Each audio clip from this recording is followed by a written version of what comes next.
Here is a quote from Wikipedia. Artificial gravity is the creation of an inertial force that mimics the effects of a gravitational force, usually by rotation. Artificial gravity, or rotational gravity, is thus the appearance of a centrifugal force in a rotating frame of reference, the transmission of centripetal acceleration via normal force in the non-rotating frame of reference, as opposed to the force experienced in linear acceleration, which by the equivalence principle is indistinguishable from gravity. In a more general sense, artificial gravity may also refer to the effects of linear acceleration, ergo, by means of a rocket engine. Rotational simulated gravity has been used in simulations to help astronauts train for extreme conditions. Rotational simulated gravity has also been proposed as a solution in human spaceflight to the adverse health effects caused by prolonged weightlessness.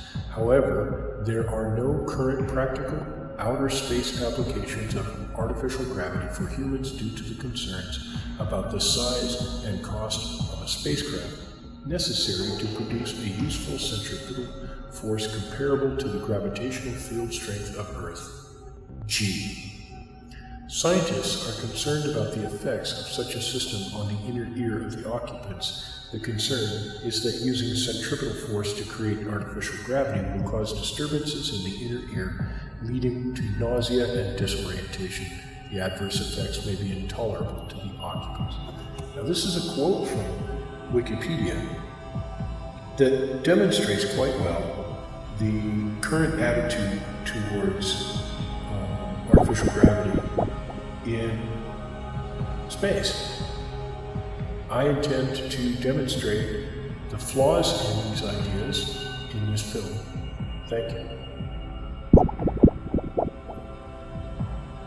Artificial gravity has been proposed as a solution to the problems of weightlessness. And this article says there's no current practical outer space applications of artificial gravity, which is really contradictory to what they just said. Legacy of these ideas can go back all the way to Wernher von Braun and his space donut, which is a beautiful design with a critical flaw that has followed space station design ever since.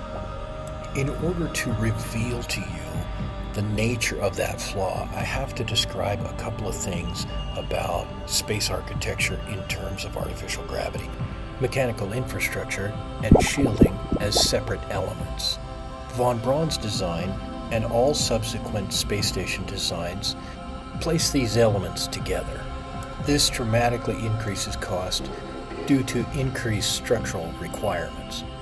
If a ship is built with the artificial gravity element separate and interior to the shielding and mechanical components, the structural requirements are greatly decreased in expense and scale.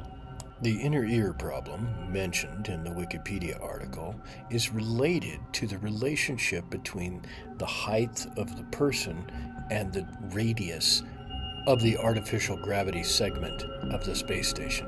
The greater the radius in relationship to the height of the person, the less the effect will be on the inner ear. Thus, the solution to this problem is a larger diameter artificial gravity segment of a space station.